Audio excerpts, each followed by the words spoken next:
Keep going.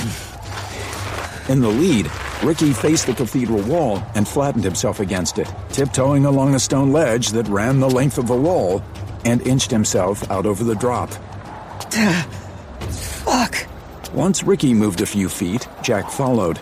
Ricky wasn't as strong as he used to be. Both he and Jack were malnourished, weaker and slower than they had ever been. But they both kept going, shuffling out over the dizzying drop until they arrived under the window opening that they'd mapped out to use for just this eventuality. Up. Here. Ricky jumped up to the window opening, and he clambered through. The scaly on their tail was now at the narrow path. Stop running. Stop or I kill you. He'd chill us anyway. Ricky steadied himself at the sill and helped Jack. As Jack's foot left the ground, the Mutie guard was upon him. Lashing out with his whip, Jack spun, dropping through the opening as the whip struck against the empty window frame. Go! They were back inside the cathedral, at the rear of the building, exactly where they had planned. The rest of the building work was away from here, leaving this section temporarily cut off for the moment. 2-story walls towered around them, sun beaming down from the open roof above and through the glassless windows on either side, like some ancient ruin. All around was debris, half bricks and sharp broken tiles, where work had been left while the workforce concentrated on other sections. Ricky was on his feet, weaving through the mess back here, placing his feet carefully on empty spots on the floor, or leaping over stacks of unused tiles. As Jack rose to follow,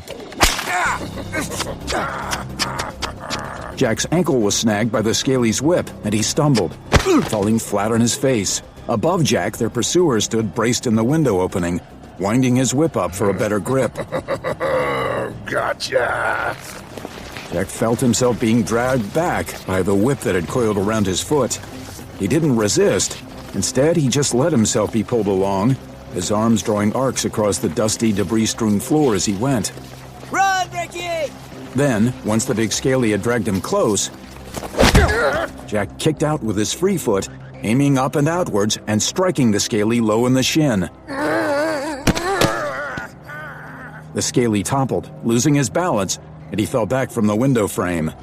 However, his whip was still coiled around Jack's ankle, and Jack found himself suddenly hauled off the floor as he was dragged up toward the window, following the big Mutie's weight.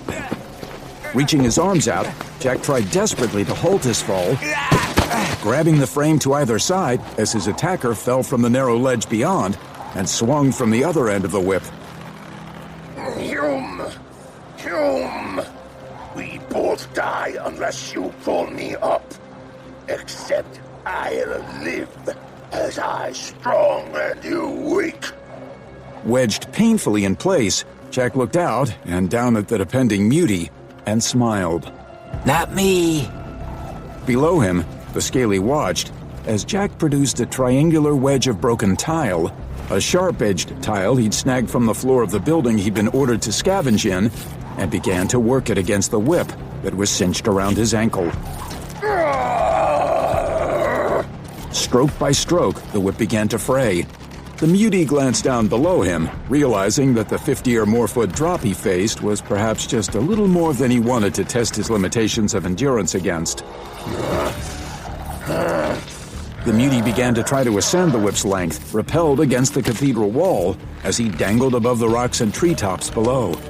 Jack looked down at him from the window and smiled.